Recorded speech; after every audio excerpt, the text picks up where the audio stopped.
বিশ্ব মুক্ত গণমাধ্যম দিবস উপলক্ষে সৌদি আরবে মতবিনিময় সভা করেছে প্রবাসী সাংবাদিক ফোরাম।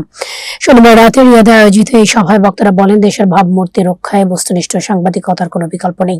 সৌদি আরব ব্যুরো চিফ সাদেক আহমদ জানান, বিশ্বজুড়ে সংবাদপত্রের স্বাধীনতা ও সাংবাদিকদের অধিকার রক্ষার অঙ্গীকার নিয়ে পালিত হল বিশ্ব মুক্ত গণমাধ্যম দিবস। এই দিবসটি উপলক্ষে সৌদি আরবের রিয়াদে এক বিশেষ মতবিনিময় সভার আয়োজন করে সৌদি আরব বাংলাদেশ প্রবাসী সাংবাদিক ফোরাম।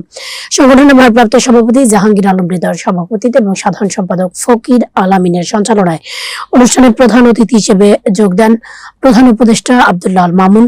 সভায় প্রবাসী সাংবাদিকদের পেশাগত মান উন্নয়ন ঐক্যবদ্ধ হয়ে কাজ করার আহ্বান জানানো হয়।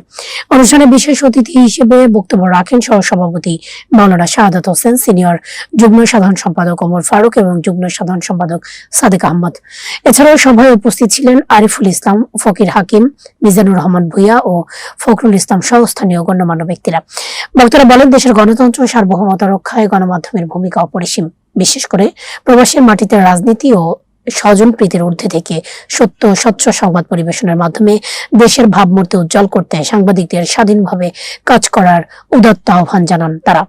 দেশের বাইরে থেকেও দেশ মাতৃকার টানে এবং প্রবাসীদের সুখ দুঃখের কথা তুলে ধরতে কলম ও ক্যামেরা যোদ্ধারা নিরলস কাজ করে যাবেন, এমন প্রত্যাশা ফোরামের নেতৃবৃন্দের।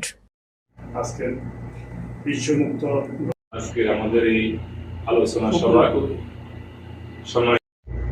বিশ্ব গণমাধ্যম দিবস উপলক্ষে সাংগঠনিক সম্পাদক